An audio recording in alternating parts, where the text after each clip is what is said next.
Now to the US, where Donald Trump's Justice Department is copping intense backlash after it released 13,000 pages of heavily censored Epstein files. Victims of Jeffrey Epstein's sex crimes have accused the Trump administration of protecting the elite men involved in the scandal with its extensive redactions. But it claims the redactions were made to protect potential victims. However, the release also included hundreds of vile, never-before-seen images like these ones that were once on display at Epstein's island estate, showing the dead pedophile kissing and cuddling up to young girls. Former US President Bill Clinton is also facing a reckoning. Various images of him with unidentified women have been released, including him soaking nearly naked in a hot tub with one at his waist. Joining me now for more on this is Sky News contributor Kosha Gada. Kosha, we've seen Clinton pictured with Epstein before, a lot of talk about him having an association with Epstein, but how damaging are these fresh photos for him? Certainly not great. I think, he's 79 years old. He's pretty much off the political stage at this point, so not as damaging as it might have been had these things been released in his heyday or even when Hillary Clinton was in the national spotlight. But it's obviously not great. I think it just confirms what really the zeitgeist has long thought about the former president, that he is somebody who has a penchant for impropriety, to put it nicely, with women and other women, in this case young women. But all these things do because a picture is worth 1,000 words, of course, as it brings it back into the forefront.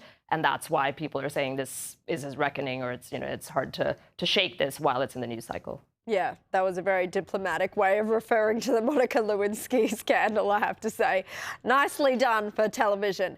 US Vice President J.D. Vance, meanwhile, has used his speech at America Fest to address the growing civil war within the MAGA movement, which has seen the American right go to battle with its conspiracy theorist elements, headed off by the likes of Candace Owens and Tucker Carlson.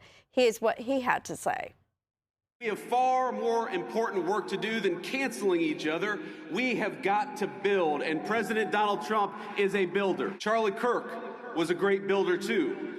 He understood that any family can have its disagreements, its tough conversations. We can learn and improve and treat one another better. We can love each other despite the disagreement. Kosha, how do you think he handled this? And will this sort of split, I guess, in the MAGA movement be damaging long term? Yes, two great questions. I think he handled it like a future presidential candidate, which is what everybody expects J.D. Vance is going to be, the front runner for 2028. I think there will be a robust primary, but he really is in pole position. So he is speaking as he should in that way, staying above the fray, keeping it meta, but really being very clear, crystal clear about the value that he is supporting, which is that the right is the party of free speech.